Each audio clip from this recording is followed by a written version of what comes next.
Wow. Hi, everyone. Thank you all for coming. Thanks to the Y for having me here. It's interesting times, to say the least. When I agreed to do this, which is really not that long ago, but still, I thought that this would be largely about tariffs. And that we'd be talking about. Things move fast these days. I guess, I don't know, we used to talk about internet time, maybe it's Trump time. Things, the landscape shifts so drastically and so scarily that it's hard to keep track. And as it happens, as we sit here, the Senate is voting on the One Big Beautiful Bill Act. Which, if it passes, which is, I gather, still somewhat up in the air, but if it passes, will radically change our country, just like that.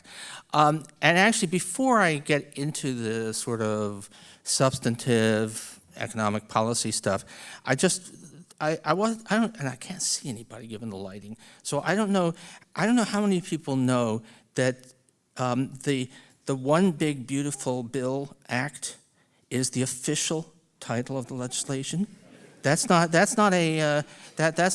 me making fun of it. That is what it is actually called, and that in itself tells you a story. As people may have been aware, the president uses beautiful a lot, uses it more than anything else, uses beautiful to mean anything he approves of. And it's a weird quirk. I don't know, it's a verbal tick that I was trying to see if it has, if there's any subculture and that it comes from, and I thought but no one seems to know. It just seems to be, that's, for some reason, that's something he does, and it's a weird verbal tick.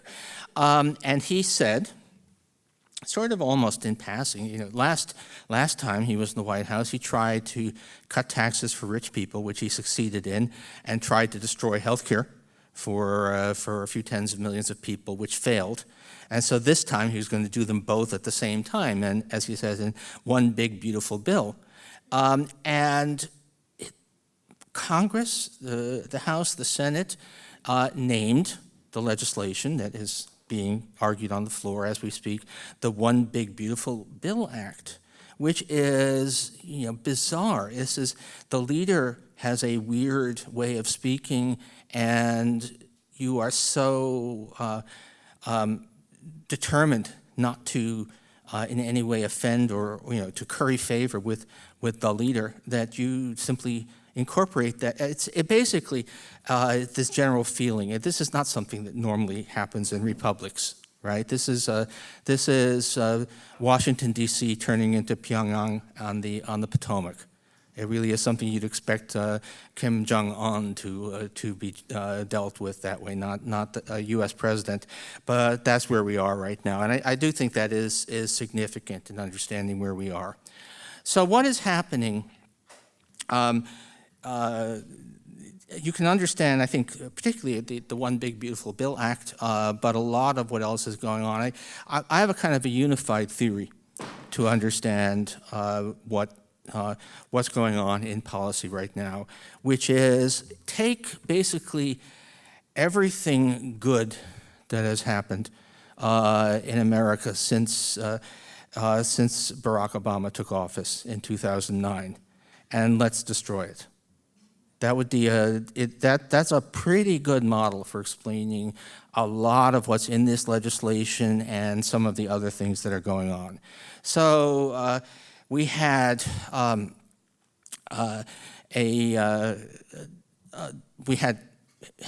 reform. The Obamacare, aka Affordable Care Act, is a it's a Rube Goldberg device. It's a complicated set of legislation that is not the way anyone would have designed a healthcare system from scratch, but nonetheless makes a huge amount of difference. And so if you count, I would say that of people who were uninsured, that were not undocumented immigrants, we've got something like 70% of them insured as a result of Obamacare, which still makes us, we're still the only advanced country without truly universal health care, but we're a lot closer to being a civilized country on that front than we were.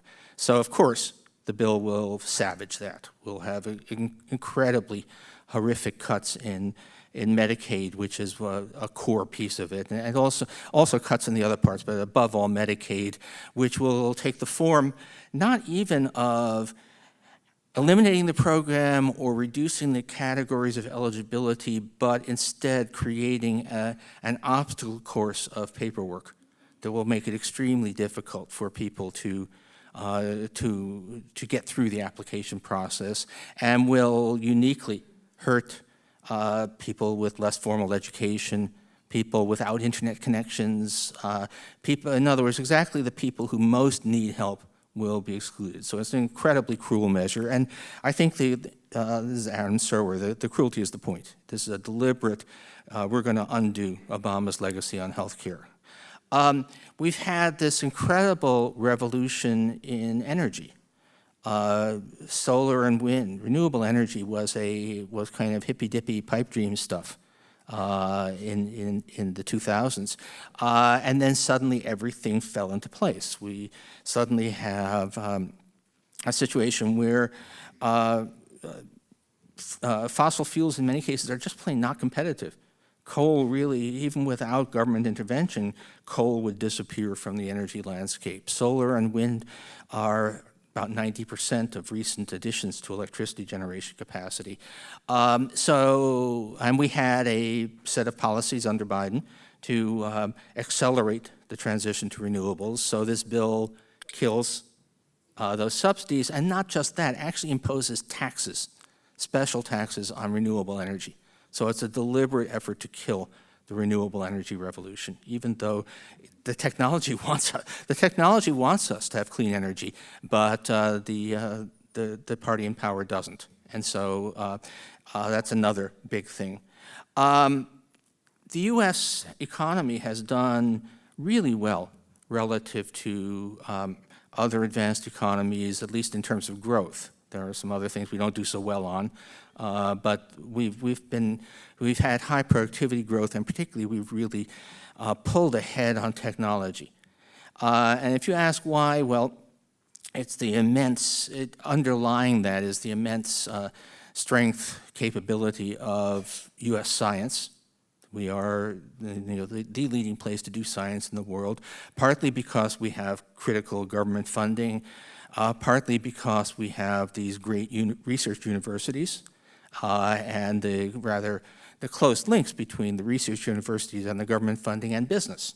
So, Silicon Valley starts basically around Stanford University. The U.S. biotechnology industry really starts around MIT and the hospital complex in Boston and so on. So what we have is immediate cut of something like 50% in U.S. government support for scientific research, plus tremendous attack on science within the government. And we have the National Institutes for Health have effectively been paralyzed. We have for Secretary of Health, we have Robert F. Kennedy Jr., who I think we knew that he was something of a crank, but I didn't think anybody realized quite how far. He doesn't believe in the germ theory of disease. He believes that miasmas cause illness, and so doesn't believe in infection. So he's not just anti-vax, he's anti-germ theory. And this is heading, our most important, in many ways, our most important scientific agency in the United States. Again, what went right for the United States after the 2000s? It was this really amazing success in technology, which was based on science and our institutions of higher education. And so we're out to destroy them. Then, of course, the health coverage. It's so easy now to find fault with Obamacare, with the Affordable Care Act.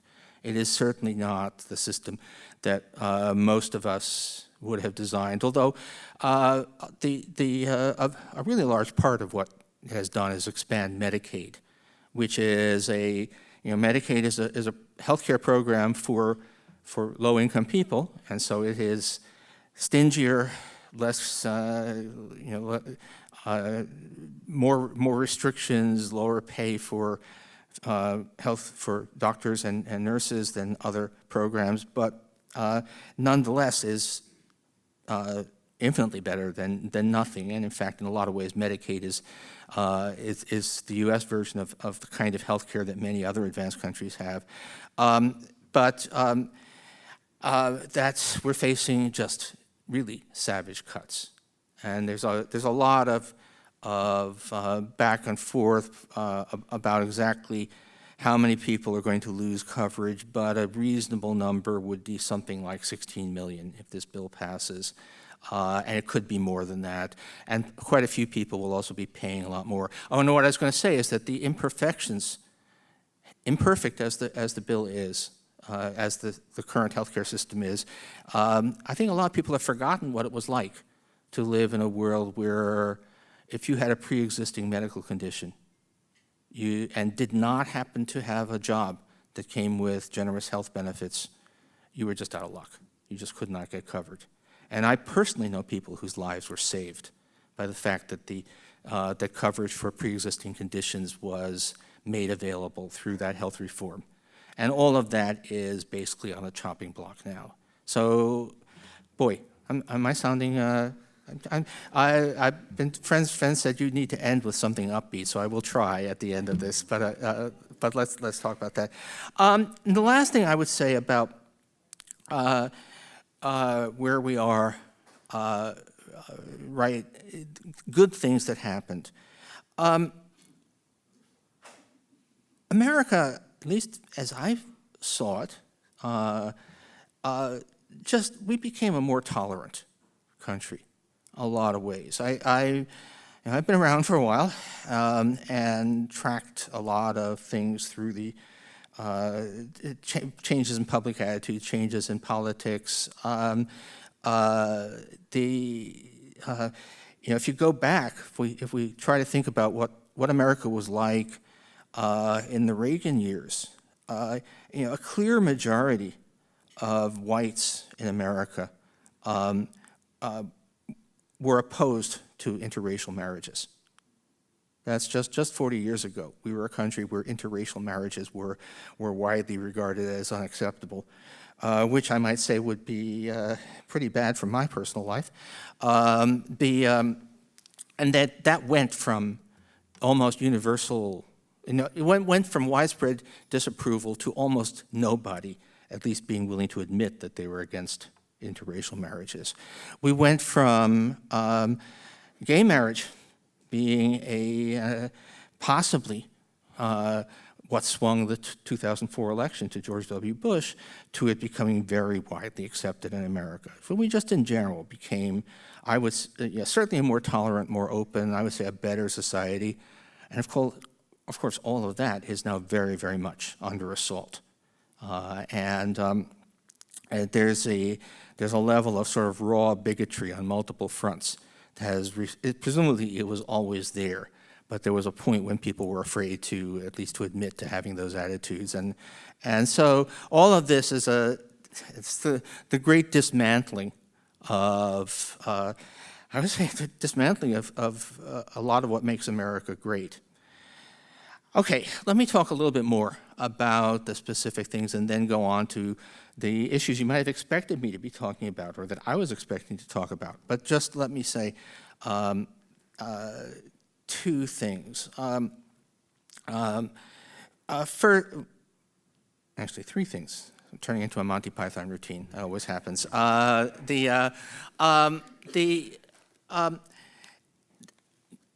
If this happens, if Medicaid is really on the chopping block, it's going to be primarily through the imposition of work requirements. You have to prove that you're working or at least trying to work in order to get Medicaid. What you need to know about that is it's an entirely bogus issue. There are, to a first approximation, no Medicaid recipients who could work but are choosing not to.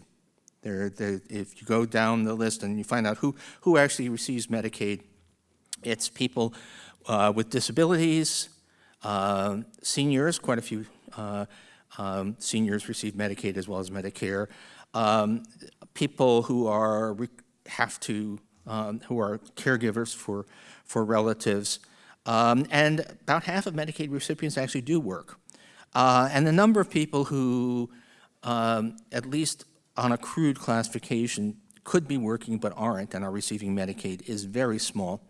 And probably most of them are it's just because there are circumstances that aren't captured by the official data. So it's basically a non-problem. The idea, it's like welfare queens driving Cadillacs. It's the modern equivalent. The Medicaid recipient who just is sitting on their couch and can't be bothered to work is a fictional character, and yet that is at the core of what's going on.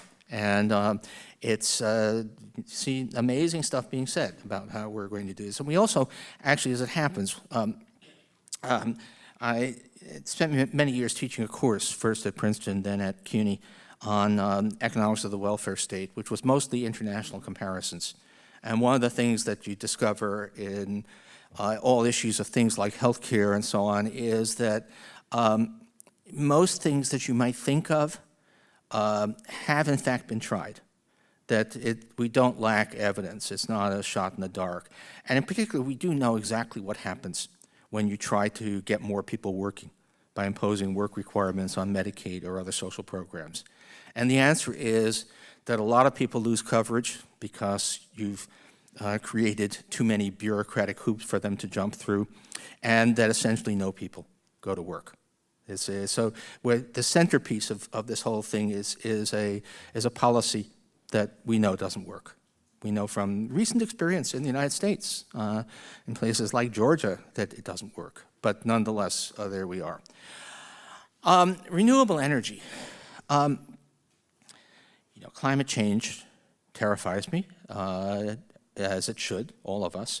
But the gods of technology gave us a great gift, which was that just in time, solar and wind became extremely effective and efficient, which meant that we still do have the opportunity to drastically reduce greenhouse gases without sacrifice. We don't have to have, there was a good case for having a carbon tax and things like that, but the fact of the matter is just mild subsidies to encourage the adoption of these renewable energy technologies is probably enough to achieve a huge energy transition with no visible negative effect on their standard of living. And we were making a good start on that until January 20th. And now it's all being rolled back. Science, technology, education. Again, the United States wasn't always the world's scientific leader. If you'd asked in 1930, what's the world's leading scientific nation, it would obviously have been Germany. And how did we get to being the scientific leader? It was partly through being a place that welcomed people from all around the world who had stuff to bring, who had useful talents to bring. It was partly through a lot of government funding, and it was partly through a university system that was and is without par. I mean, there are fine universities elsewhere in the world. I do a lot of traveling to European universities, but they have a long way to catch up with, or did have a long way to catch up with the U.S. system, which, among other things, just because of the openness of American society, has been so successful at attracting the world's best talent. I get email. I think I'm the world's king of hate mail, and But my two favorite genres are, on the anti-immigration stuff are, first, I actually do get, seriously, I get people who say, you know, how would you feel? You know, you're all blithe about that, but how would you feel if New York was full of immigrants? And the other I get is, how would you feel if there were lots of immigrants competing for professor jobs? And you should look at the composition of any leading department in the United States. Anyway. So, okay, again, we're putting all of that at risk. I mean, I do know people, there are, as we speak, there are international scientific conferences being canceled or moved outside the United States because people may not be able to get visas or are afraid that they may arrive and ICE will demand to look at their phone, discover that they sent some texts critical of Donald Trump, and that they'll be sent back or even, it's been happening now occasionally, even imprisoned. So we're rapidly destroying that scientific base that has been so crucial to our success. Okay, let me talk about the things that I thought I was going to be talking about more. Oh, and by the way, I will say that this is, I just saw in today's paper that the next step is that the administration wants to start denaturalizing, taking away citizenship. This is quite personal. I have relatives who, you know, have been here since they were 7 years old, are U.S. citizens, actually, who are also, because of the family connections, are also people of color and with Spanish-speaking relatives, so that they will sometimes be out there speaking Spanish in public. And they all now carry passport cards with them to be able to wave in front of ICE. But we already know from a number of incidents that that may not work. They may say, I don't see that, I don't believe it's real, and anyway. So, but then they could be losing the citizenship. So it's incredible. Is this America? Anyway, economics. There are two really big economic disruptions associated with all of this. I mean, the longer term, I think the destruction of our scientific and educational base is if you want to ask what's going to happen to the U.S. economy 15 years from now, that may be the biggest thing. But more immediately, there are two things. And tariffs have gained most of the attention.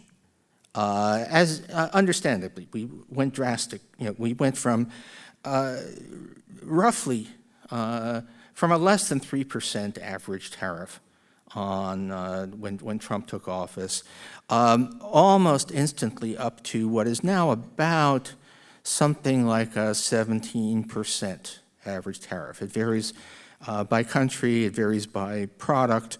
It is, probably people have heard about the famous Smoot-Hawley tariff of 1930, which is often blamed for the Great Depression. I think that's actually being a bit unfair. There were a lot of reasons for the Great Depression, but still, it was always, you know, the scare story that economists told people, and you don't want to do Smoot-Hawley again. But we actually have now tariff rates that are very close to what we had after Smoot-Hawley. And Smoot-Hawley was after many decades of high protectionism, whereas we went from near free trade to Smoot-Hawley level tariffs all at once in a world where trade is about 3 times as important relative to GDP as it was in 1930. So this is an enormous, enormous shock to the system.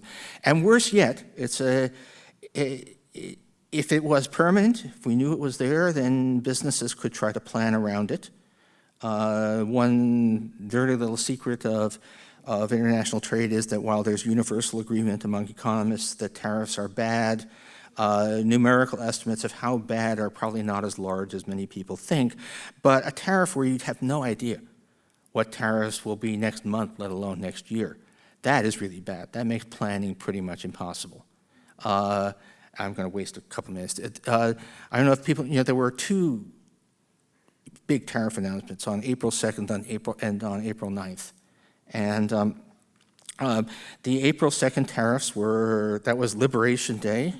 God help us. I attended actual Liberation Day a few months ago because I was visiting Portugal, where I have a long relationship, and their Liberation Day is they celebrate the overthrow of the fascist government. Ours, we celebrate tariffs. But the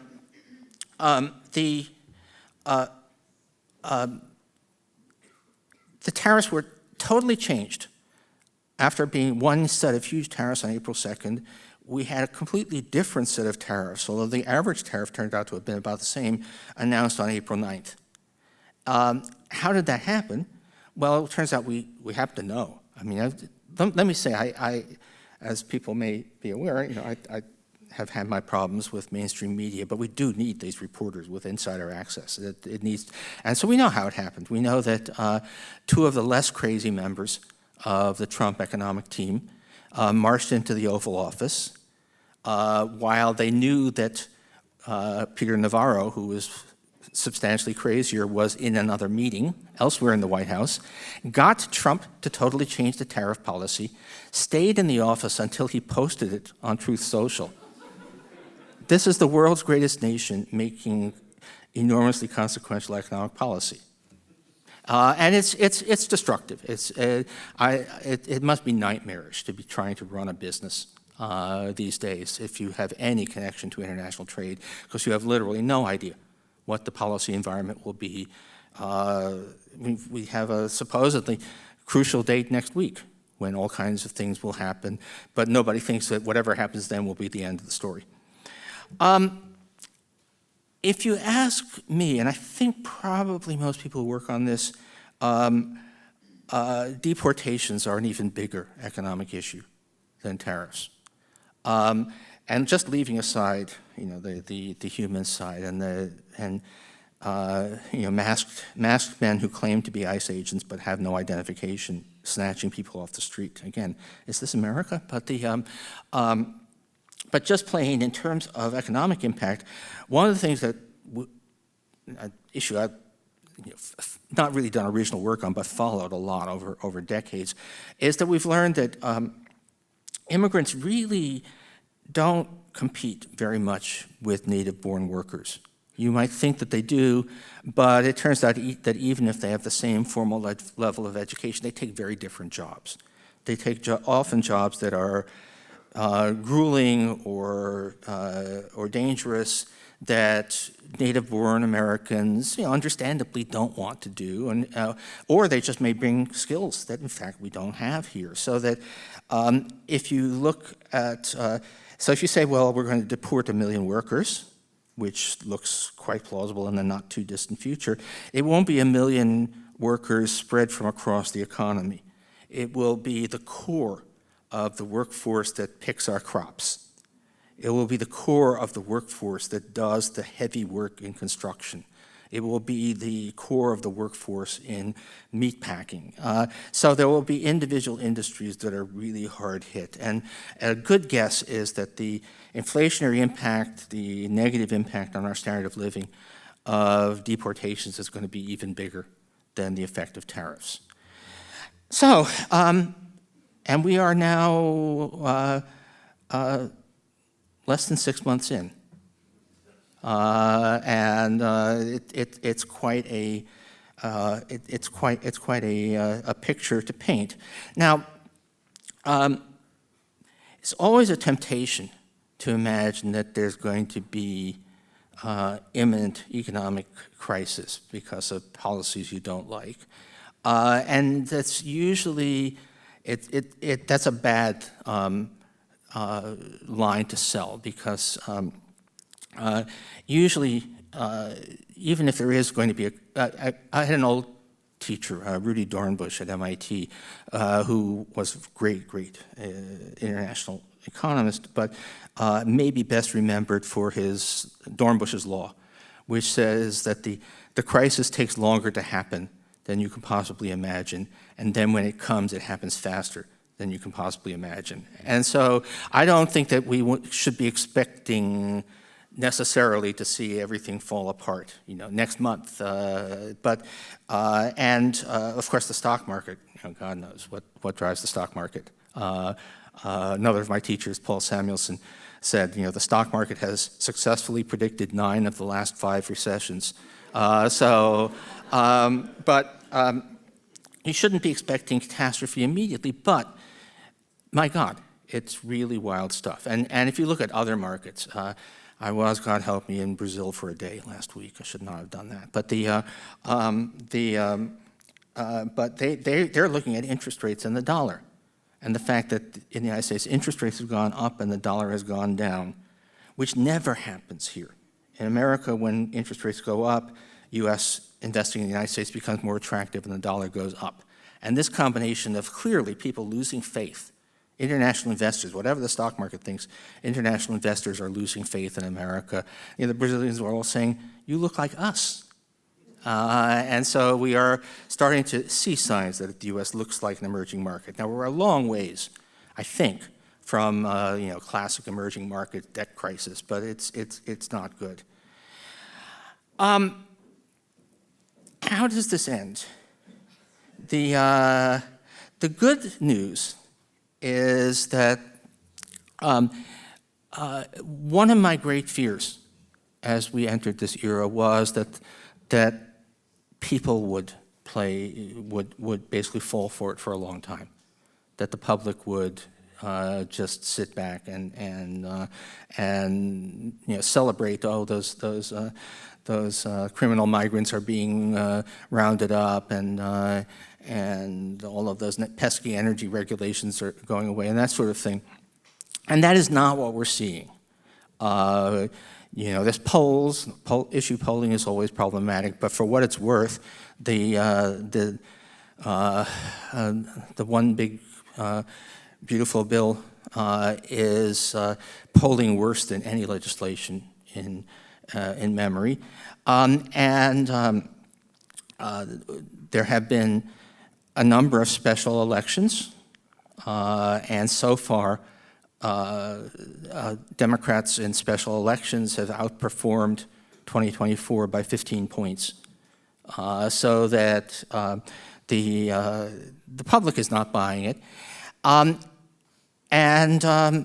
don't know how many people, and again, I can't see anybody, but I don't know how many people went out for No King's Day. I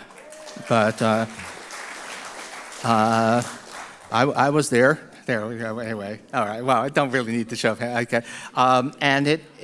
We think that there were 5 or 6 million people protesting that day, myself included, and that is saying that we actually have a fairly alert American public that will push back. Now, how it all plays out, there are all kinds of fantasies you can have, and we don't know, and we don't even know what's happening with the bill being debated on the Senate floor as we speak. But I don't think that, let me say, I actually think that the vicious cuts to social programs, that if this bill does pass, that they will not last. That in the end there will be just so much demand for at least a little bit of decency in this country that they will be reversed. It will take time. It will take a lot of struggle, but I think that will be okay. Other things, I don't know if we're ever going to get science education back to where they were. I don't think we're ever going to get the U.S. Reputation in the world back to where it was, because even if we get rid of this current regime, the world will always know that we are the kind of country that could have such a regime. That's a major, that's a loss of a breach of trust that you don't ever recover from, or it takes a long, long time. But weirdly, I'm actually a lot more hopeful than I was 3 or 4 months ago. It does seem to me that there's a lot more underlying decency in the nation, and a lot more pushback than you might have feared. And let's hope that I'm right. And I will have I'm told I'm supposed to remind people that I have a Substack, that there's plenty to write about on the Substack, which is not a good reason to be going through hell, but as a small compensation, at least personally, for it. These are wild times, and can I quote, death of a salesman, attention must be paid. Thank you all.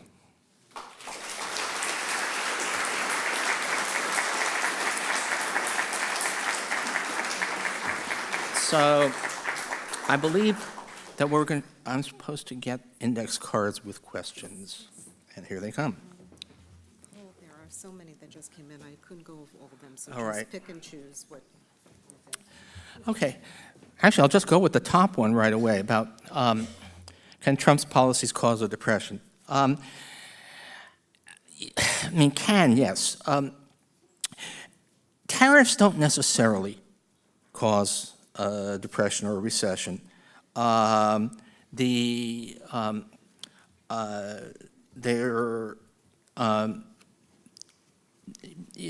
make the economy less efficient, but you can other countries. Britain had about 25% tariffs in the 1950s, so quite even higher than what we have right now. It took a long time for them to get down to relatively free trade. They also had very low unemployment. So that's not the issue. Now, I think what really is the issue here is the uncertainty, is the craziness, the fact that no one knows what the policies will be. That's what might cause a recession rather than a depression. It takes a whole lot to push an economy into a full-scale depression. And we may be working on it, but I don't think we're there now. Okay. So much. Economic challenges New York City faces as we approach the mayoral election. I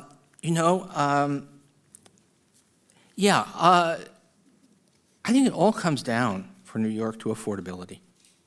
Almost everything else is really, in a lot of ways, I saw that after the mayoral election, Stephen Miller said, this is what happens to a society when it allows unrestricted migration. And New York society, as a society, looks pretty good. We have the lowest homicide rate probably in the city's history. We have a lot of, I was going to say, I do live on the Upper West Side, which is a little more affluent than the average, but still, go through, take a walk on Riverside Park. If you want to feel good about humanity, just to go walking through any New York City park on a nice day, and things are fine, and we have incredibly diverse neighborhoods that work just fine as a society. I have relatives in Jackson Heights. But what we don't have is housing that regular people can afford. And it's mostly housing. So the important thing for New York, I don't think that we're all of the billionaires saying, I'm going to leave because you're about to elect a leftist Muslim mayor. I don't, first of all, they won't. The ones who will are the ones who we're going to anyway. But the fact of the matter is, one of my favorite quotes, there was a Bloomberg article about the mostly failing attempts to move the financial industry to Miami. And one of my favorite was some private equity guy saying that the trouble with moving to Florida is that you have to live in Florida. I think the attractions of the city are enormous, but we have to build housing. I don't even think, even if it's not affordable housing, if you build more high-end housing, that frees up housing. The city needs to become, needs to provide more places to live so that it becomes more affordable again. And there are role models out there. There are giant cities that have much more affordable housing, which aren't necessarily the ones you think. I would never have imagined myself saying this, but gosh, in terms of housing policy, I wish New York was more like Tokyo, which is at these days surprisingly affordable. Yeah. I'm going to disregard the ones about the ones about investing advice. This is always, even if I knew something, it would really be a bit of a bad idea. But what president was most successful in implementing smart economic policy? Look, most of the time presidents don't have a lot of influence on policy, on the economy. We just don't, policy changes at the presidential level are normally too small to really move things very much. Most of the time, the management of the economy is up to the Federal Reserve rather than the president, and most presidential policy changes are too small. The only time really that it matters is times of crisis. And yeah, FDR made some mistakes, but led us through, and we emerged from the 1930s as a stronger economy, a stronger nation than we were, and also a more equal nation, which I think mattered. And although, these days, because of the election went the way it did, nobody wants to say nice things about Joe Biden. But the fact of the matter is the economic policy under the Biden administration was, compared with any other country in the world, extremely successful. We had a stronger recovery. We had some narrowing of economic inequality. We maintained full employment. We did have a bout of inflation like everybody else, but we got rid of it without mass unemployment. So all the economists who said we were going to have go through a depression to get rid of that inflation were wrong. Fortunately, I wasn't one of them. I would actually, if we didn't know that Democrats had lost the 2024 election, I think people would be looking at the record of economic policy from 2021 to 2024 and saying, that's a pretty good, successful case of economic management.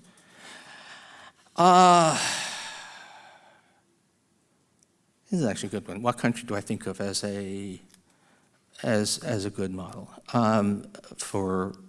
Look, nobody's perfect.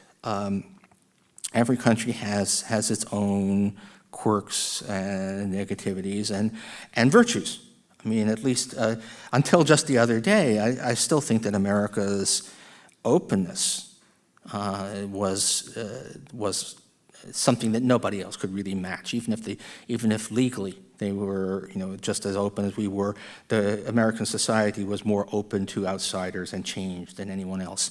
But look, we look at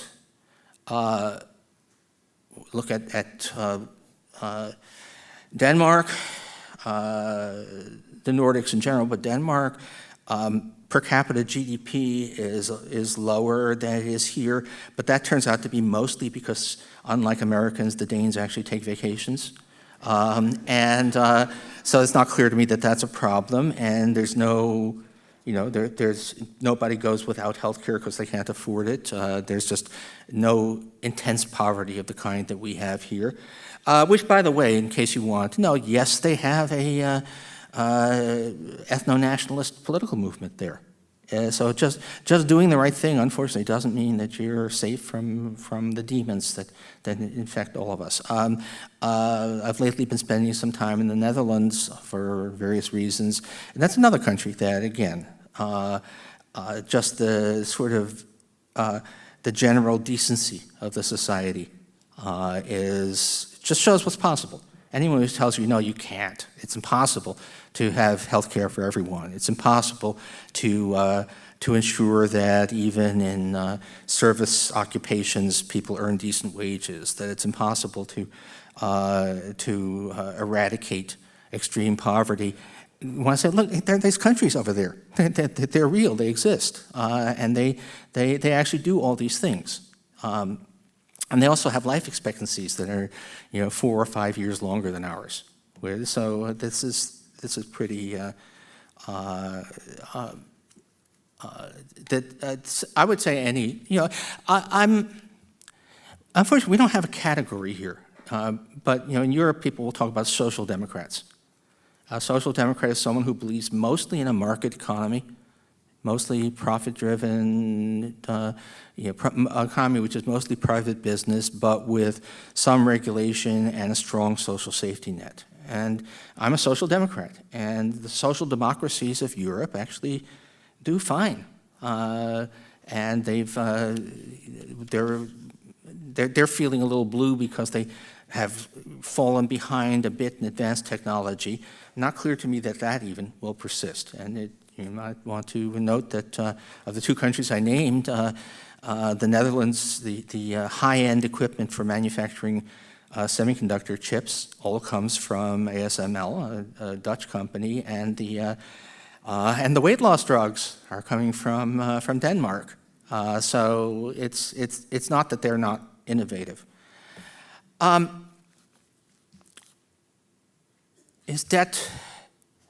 Has debt reached a point of no return? Economically, arithmetically, no, not remotely. Rich countries with stable governments that borrow in their own currencies have enormous ability to cope with and eventually work down debt. U.S. debt is currently is about as high as a share of GDP as it was at the end of World War II, and we dealt with that. Britain came out of World War II with debt that was 250% of GDP, 2.5 times what we have in the United States. They never had a debt crisis. They just gradually dealt with it. Do we have the ability to deal with it? Sure. The U.S. has one of the lowest tax rates, overall tax share of GDP in the advanced world. If we were to move even halfway to the average tax rates that other advanced countries have, we would have no trouble at all getting our debt under control. Or we could cut social benefits. We could actually, our healthcare is uniquely expensive, so if we could somehow reduce healthcare costs to something like what they are in other countries, although Medicare has made more progress on that than people realize, but still, there's a lot to go. That would also help, but all of that is really easy. The arithmetic of getting U.S. debt under control is really, really easy. Just say we need to get some powerful groups to accept change. We need to get people to accept the need for higher taxes. We need to get people to accept that we need to end the overpayments, the Medicare Advantage overpayments that are inflating the costs of Medicare. And yeah, try making those arguments on the floor of the Senate right now. So the problem is all political. It's not. There's no fundamental level of unsupportable debt. There's kind of a related question. Future Social Security. Social Security, it's a weird, very typically American actually, that we set up a system where it is kind of deliberately is set up to look like what it isn't. So Social Security looks like a pension fund where people pay in and then they get their money out. And if you treat it, and the accounting is done as if it's a pension fund, but it really isn't. It's just another government program that for accounting purposes we tie to a particular tax. So your FICA, the FICA on your paycheck is applied to Social Security, but there's nothing that says that Social Security has to be paid for out of FICA. And does the United States have the resources to maintain promised Social Security benefits? Yes, not a problem. I mean, almost all the baby boomers are now actually at retirement age. The demographic bulge is we have another point or so of GDP of rising Social Security expenditures as aging proceeds, but it's really not a huge burden. What we do have is that it's turned out that for reasons not worth going into, that the fix that was, the 1985 fix that was supposed to secure Social Security without further changes until 2060 isn't going to get us there. But could we find the resources to top up the system and keep it going? Sure. If nothing is done, just the mechanics, nothing is done, Social Security benefits will drop by something like a quarter when the trust fund is exhausted sometime in the next decade or so, possibly sooner. But it's easy to do something. And for what it's worth, I cannot really believe that sharp benefits cut will be allowed to happen. I think there are just too many people who would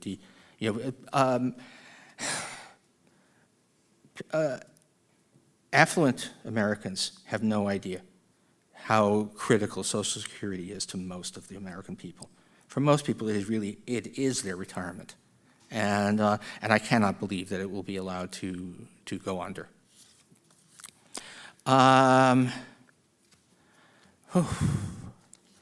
Yeah, someone's asking about surveillance technology, and I have no idea. I mean, a little scary. I mean, to some, I don't know. I was actually two things. I was a fan of the old TV series Person of Interest, where the conceit was that the U.S. government already has a system that monitors everything, and then they built a whole elaborate plot around it. And then, rather weirdly, I spent 16 weeks on a New Jersey grand jury, which is not unfortunately the kind of grand jury where you indict, members of Congress. It means that in New Jersey, what that means is that once a week, the police present the reasons they made an arrest, and 23 citizens need to vote on whether that's adequate grounds to go to trial, which it almost always is. But anyway, but one thing I learned is that actually, person of interest was pretty much right. If you think that you're private and that nobody is filming you, you are probably wrong. It's the security camera in the convenience store, the security camera in the funeral home down the block. The odds are very, very. They're all these, petty. The other thing you realize is so much crime is just. There used to be a TV show called America's Dumbest Criminals. But anyway, there's so much crime is really just petty and stupid. But the petty drug deals done on dead of night at 2 a.m. On a deserted street, more often than not, they are in fact on camera. So we're already there. This is how we live.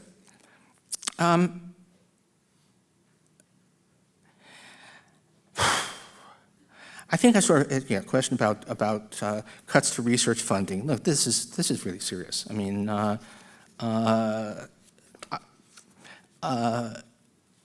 really glad that I didn't go into hard science, because it's absolutely devastating. Because what they do costs a lot of money, and I'm actually kind of glad not to be a young researcher anymore, because the resources are there. God knows what's going to happen. This is the scale of the cuts is just almost unfathomable. And it's not just, the way it's been working is not simply that no new grants, but they're just sort of stopping payments on existing grants, which, in the private sector would be breach of contract. I think actually is even for the public sector, but nonetheless, it's happening all over the place. Okay. Somebody wants the impacts of a weakened U.S. dollar. Look, it helps U.S. exports. It slightly reduces imports. It adds to inflation. One of the arguments was that tariffs weren't going to raise prices that much because the dollar would go up, and the dollar has gone down instead. And this person just asked me to sign the card, and I have a problem, which is I've gone all digital, and I have no pen. So anyway, sorry.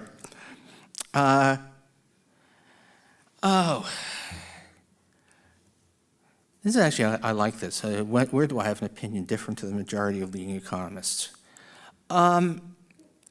It's one thing that people, I think a lot more orthodox than many people imagine. That I very rarely, certainly in my post research public journalistic career, it's amazing how often the most controversial, red in the face rage things I've written are actually just basically Econ 101, written in plain English. I'm trying to think of any place that's where I'm really all that heterodox, and it's hard to find. I've certainly been more relaxed about U.S. government debt than many economists, although I'm less relaxed now, given where we are politically, but not really outside the mainstream stuff. That would be a really good question. Partly the things that I did when much younger that really were unorthodox and very different from the way people were talking. I've lived long enough to see them become orthodoxy, so that they're no longer points of disagreement. I was worrying about something like the post-2008 financial crisis, about 10 years before it was fashionable. I was part of a group of economists who looked at Japan, and instead of saying, oh, the Japanese are messed up, saying, gosh, this could happen to us. And that was a very unorthodox view in 1998, although among the small group of people who shared that concern was a guy by the name of Ben Bernanke. Don't know what happened to him. But at this point, those concerns, liquidity trap, to use the jargon, are perfectly mainstream. How can we transition to a single-payer system? I think this is actually a very good question. Let me talk about Obamacare. We did not. I mean, a lot of people, if you'd asked, I think most economists who paid attention and thought about how to design, how they would design a healthcare system if they could do it from scratch, they would have said single payer, something like Medicare for all. In fact, one of my best friends, Mei Chung, who's the widow of Uwe Reinhardt, who was one of America's leading health economists, a colleague of mine when I was at Princeton. Mei and Uwe actually designed Taiwan's healthcare system. They were in a position to do that. And it's single payer. It's basically a Medicare for all system. Underfunded now, so that's one of those things that becomes a problem, but still. But if you asked Uwe or Mei, are you there going to advocate Medicare for all for the United States? They would say no, because the political lift is too hard. Too many people have employer-based insurance and think it's okay. The lesser problem is the insurance industry has a lot of political power, so we're going to have to do a compromise, which we did. But one more thing worth saying is that 70 million people are on Medicaid. I think about 50 million on Medicare, and particularly on Medicare, they're the expensive. Healthcare gets a lot more expensive as you get older. So in terms of where the dollars go, the United States already has more than half of health insurance spending in America is in fact coming from the government. We're a lot closer to having a single payer system than people realize. It's just there are tens of millions of people who are still getting insurance through their employers, but it would make less difference, I think, than people imagine. Oh boy. Monetary and fiscal policy for the rest of the year and next year. That's obviously really, we have Trump yelling at the Fed to cut interest rates, and the fiscal policy is clearly disastrous. There are times when you really want to run large budget deficits, which basically are times of emergency. During wars, the aftermath of severe financial crises, and global pandemics that bring the economy to a halt. Those are times when you really want to run big deficits. There is no warrant for running big deficits now, and yet we're doing it. So the fiscal policy is way out of whack. Should the Fed be cutting interest rates? The answer is, I don't know.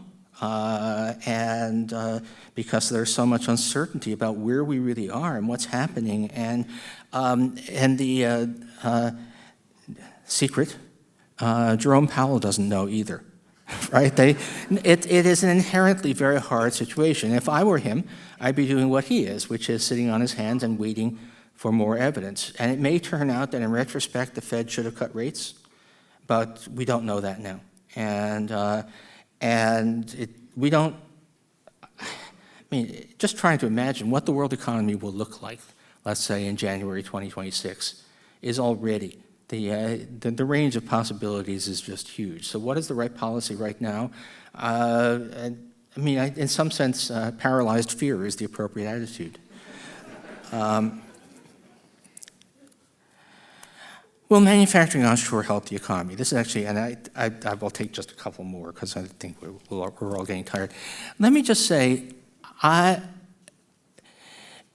what people don't, I think, really understand is that we used to be a country where manufacturing dominated the economy. It used to be, it's as late as, like 1970, a quarter of the workforce was in manufacturing and roughly the same share of GDP. That did not, and now it's about 10 instead of 25. And you say, well, that must be because we import everything, right? But that's actually not true. We do have a deficit in manufactured goods, and manufacturing would be bigger than it is if we didn't have that trade deficit, but not all that much bigger. My back of the envelope says it would be 12.5% instead of 10%. Not a transformative change. You can look at Germany, which runs enormous trade surpluses. And Germany has more manufacturing than we do, but even Germany has way less manufacturing than it used to, and way less manufacturing than the United States used to. Basically, the reason we have so little manufacturing is that we do it so well, that it doesn't take a whole lot of workers to produce manufactured goods. It's the same, the United States is a gigantic exporter of agricultural goods with almost no farmers. And basically, roughly the same thing has been happening a little less drastically, but over time the same thing to manufacturing. Really good one here. Do I trust government-provided data any longer? Yes, for now, but the assault is underway. I was just yesterday looking for data on energy use in crypto mining, and the Department of Energy still has a page with those data, together with a note saying this page is no longer being maintained. So they're gradually shutting it down. Now, how far the politicization goes, whether we do, whether we become like Argentina during the Kirchner years, where it's all fake. I don't know. It's going to be we're watching, and I'm already, and I have friends who are more seriously working on making sure that they have ways of taking independent private sector estimates and using them to sort of keep a running check on the official data. So if it starts happening, we will know, but it's certainly something that's possible. I'm going to conclude, but not really answering the question. So someone said, would Harry Seldon believe that Trump is the mule? So the reason, I don't think he fits the description at all. But if people don't know, I was definitely a teenage nerd, very much into Isaac Asimov's Foundation series. And in the Foundation novels, the mathematical social scientists, through their models, save galactic civilization. And I wanted to be one of those guys. And this was as close as I could get. So that's sort of the story of my life. And there is a TV show, allegedly based on Foundation, and people tell me it's not bad, but I cannot bring myself to watch it because it bears no resemblance at all to the themes, to what, they took this really quite unusual, interesting idea of Isaac Asimov's and turned it into Star Wars.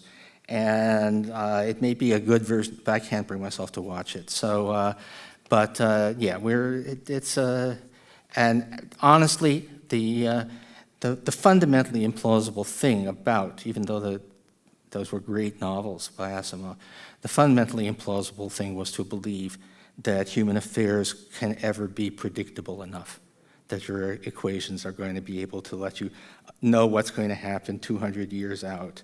I don't even know what's going to happen 2 months out. I think that's the end of today's session. Thank you all.